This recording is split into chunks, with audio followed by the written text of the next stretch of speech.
29th Sunday in Ordinary Time, Cycle A. The community's Action in Solidarity and Association Jesus Solidarity invite you to listen to the Living Gospel. Today, let us meditate on the Gospel according to Matthew chapter 22, verses 15 to 21, with commentary from Father 𝙤𝙤 in the voice of 𝙇𝙤𝙀 Ocampo. Proclamation of the Holy Gospel according to St. Matthew. Then the Pharisees went out and laid plans to trap him in his words. They sent their disciples to him along with the Herodians. "Teacher," they said, "we know that you are a man of integrity and that you teach the way of God in accordance with the truth. You aren't swayed by others because you pay no attention to who they are. Tell us then, what is your opinion? Is it lawful to pay the imperial tax to Caesar or not?" But Jesus, knowing their evil intent, said, "You hypocrites, why are you trying to trap me? Show me the coin used for paying the tax." They brought him a denarius, and he asked them, "Whose image is this, and whose inscription?" "Caesar's," they replied. Then he said to them, "So give back to Caesar what is Caesar's, and to God what is God's." The Word of the Lord. Father 𝙤𝙤's commentary.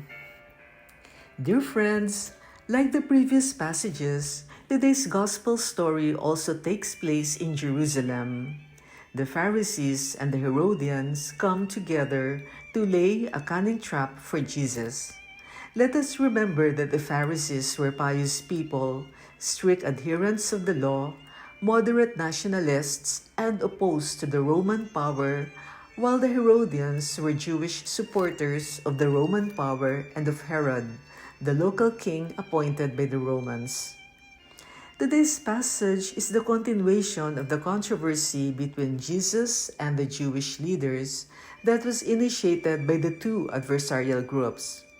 The trap of the Pharisees is especially serious in a country that considers itself as God's people and must abide in God alone. Paying tribute to Caesar was contrary to their religious conviction.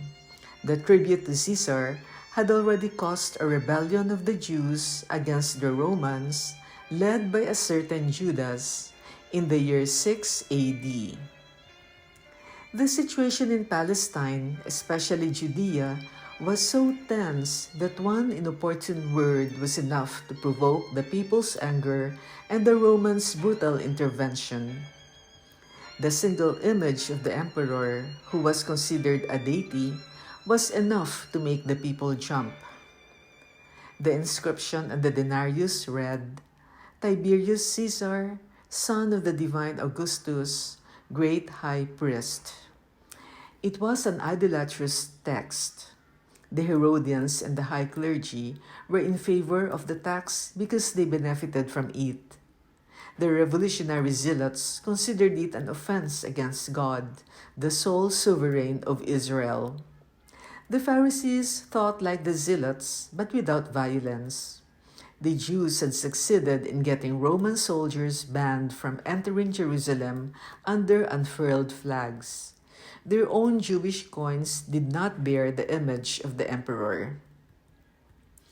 The question was if it was lawful, that is, according to the law, to pay the tribute to Caesar of Rome.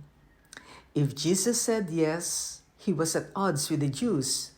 If he said no, he was opposed to the Romans and would be in danger. But he evaded the trap with a phenomenal sentence: "Give to Caesar what is Caesar's, and to God what is God's." His adversaries were taken aback and left. What is this passage telling us? The Jews used Caesar's currency and took advantage of it. Consequently, they had to give to Caesar what was his. But they also had a temple currency, Therefore, they had to give to God what was God's, and leaders were not to take advantage of the temple to enrich themselves. In this way, Jesus placed God above all else and separated political from religious power. It was a great novelty. Let us remember that the Jews united both powers, the Romans too, and 6 centuries later, Islam maintained that union. The Church is learning the teaching of Jesus in fits and starts. For centuries, it has defended its authority over political power based on the supposed superiority of religious power.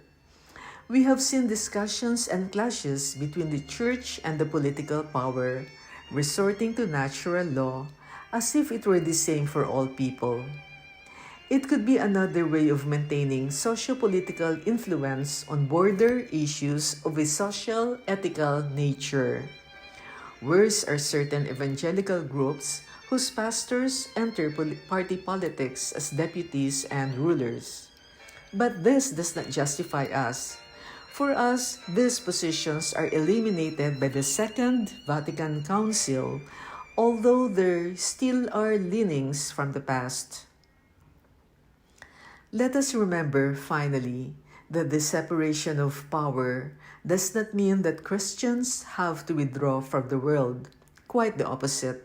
When powers are separated, the field is left free for ordinary Christians to enter the world like leaven in the dough, since it is in the world where we find God and fight for His kingdom. Thus, this passage leads us to lean more on Jesus, who is the greatest leader of Christians, and to better prepare the laity to fight for justice and truth in our society. It is His great calling. It is our great challenge. Prayer. Bright and fast. He did not think twice. To God what is God's, to Caesar what is Caesar's. Great answer. It fell like a bright star illuminating the path of faith and marking the path to power. He escaped from the trap like a bird. He was imaginative and fast. God in the center, Caesar in the borders, the Church in its mission, Christian men and women in the world, stuck in the mud up to their legs, ablaze with clean hearts. You turned on the light and gave it to us to put on chandeliers, illuminating the birth of the new earth. We follow you, Jesus, in your fight, in your love, armed by the wind with water and fire.